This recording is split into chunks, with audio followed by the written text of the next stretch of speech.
Hey, Donnie. Welcome to the Gig Life. How are you? I'm doing great. How are you? Oh, I'm great. Thanks for having us here in the studio. It's pretty cool. That's good to have you. Yeah, we're going to do a quick tour. Wow, check this out. That's the vocal booth, drums, every guitar known to man right here. Awesome. All right, Donnie. So, Donny Hammonds is lead vocalist and guitar player for the Donny Hammonds Band, and he's also CEO and producer over here at the After Dark Studio. Donnie, tell us a little bit about your gig. Well, I started playing music. I'll be brief with it. Around 12 years old, was raised up around it, family playing and stuff like that. I had some uncles that played on the Grand Ole Opry, so followed in their shoes. I got into the studio thing. And started just doing my own stuff. And then I had friends and bands come in and wanting to record. And I thought to myself, hey, I could be making a job at this. So that turned into opening up my first studio when I was 19 years old. And aside from that, mixed with gigging, I now gig 5 to 6 nights a week. And I'm very thankful for that. The studio, like I said, I do the studio, produce people during the day, and then I do my gigs at night. So I'm kind of a 24/7 music guy. There's That's amazing. For me, so, but very thankful to be able to do both. Like I said, I've worked out my niche for studio clients, got my studio client base built up. And it's not only here in Cartersville. I work with artists in Las Vegas. I work with artists in Ogden, Utah, just all over the world, because I have an online like music production thing where they send me vocals or they send me lyrics and stuff like that, and I put music to it. So it's not just a home-based thing here in Cartersville where the facility is. So it's a worldwide thing, and it's great to be able to network with people all over and play gigs and meet people. So wow. So studio life and gig life is is exactly what it is. Well, that's why you're on the show, exactly right? What I do. So I just music life for me. That's amazing. What is so you've been doing this since you were 12, so wow, that's a while. And what is your favorite part about your gig? I love music. I mean, you can ask anybody that knows me what's Donnie's favorite thing in life to do besides breathe. And it's music. And like I said, I do the studio. Usually I have clients here about 5 days a week, 9 to 4. And then I'll go play a gig. Most of my gigs start around 6 or 7 o'clock, so I have time to, go home and shower and get to the next thing. So it's a busy life, but I love it. I love meeting new people and playing different venues. I play, small clubs, small dive bars. I play corporate gigs and everything in between. So you meet all kinds of people, all from different walks of life. So it's good to network. Music, I found is for me, it's therapy. And then I was playing a gig actually at a senior center. Aww. And I had this elderly lady come up to me, and it meant a lot to what she told me. She said, your music, and I only played there for an hour. I went and played there for an hour for them.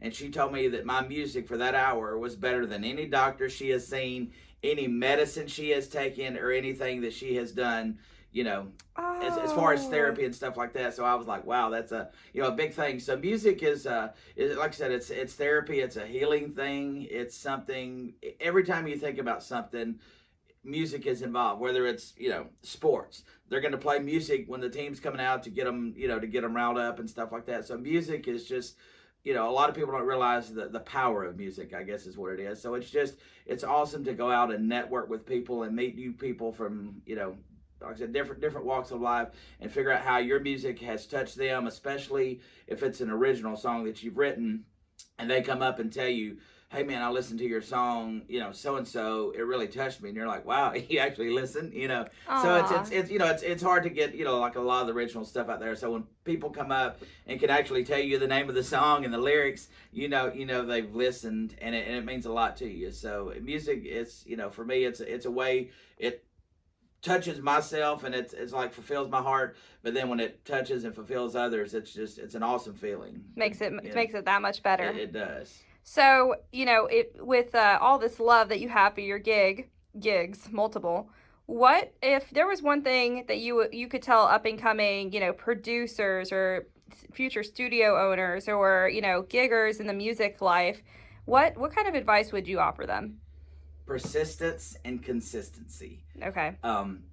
I see, and like I said, this is a twofold thing for me because I work with bands in the studio. The studio environment is a totally different environment than live gigs or performing live. There's pros and cons about each.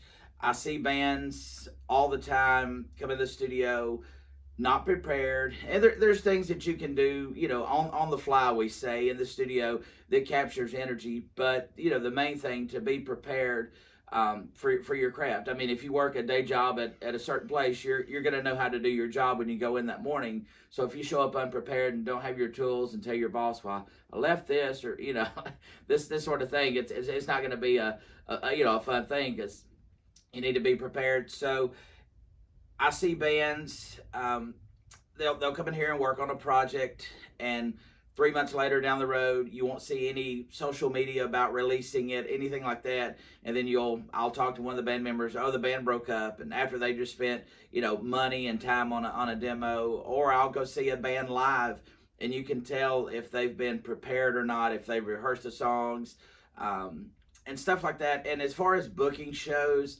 if you're in a band, like my band, we very thankfully stay booked 5 to 6 nights a week. But it's persistence and consistency, because I don't sit and wait for people to call me. I call, I email, I bug people until they finally give me a chance. But also, people know that when I come to a show, I'm gonna give 100%. I'm gonna give everything that I can, and if I'm not feeling well, if I've got a sore throat or a runny nose or something like that, they know that I'm not gonna cancel on them. They know that I'll be there. So that's one thing that has benefited me, to be able to, when I call to book a show, people's like, sure, we know he's gonna be here. So I've seen a lot of bands that book shows as well as studio sessions, and things come up, and I know things come up with everything, but they'll cancel a show because their guitar player had a runny nose, or his finger hurts, or something like that, and and it gives them a bad reputation, and they're like, once you go to book again, they're like, well, they canceled on us. So like I said, I would say persistency, and just having a good reputation of venues knowing that you're going to give all you can give, that you're not going to cancel if something minor comes up like that. I mean, there are instances, but just being dedicated to your craft, and not slacking. I mean, for me, it's a lot of work, and a lot of people don't see how I do the things that I do, and put the time into it. But it's what I love to do. So, but I the main thing I would recommend is just be persistent. And even if you're trying to get gigs, and venues don't book you, don't give up. Just be persistent. That's amazing advice. Well, congratulations on all your success, Donny. We'll be following your journey here. And if our followers want to find you, where can they find you on social media? Of course, Facebook under Donny Hammonds, or the Donny Hammonds Band, or our website at thedonnyhammondsband.com. Perfect. And as well as YouTube and all the digital media, iTunes, Spotify, Pandora, all that stuff. If you Google the Donny Hammonds Band, you'll find lots of information, and as well as the After Dark Studio. Perfect. Awesome. Thank you for coming on the show. We really appreciate you. Have a great day. Thank you so much.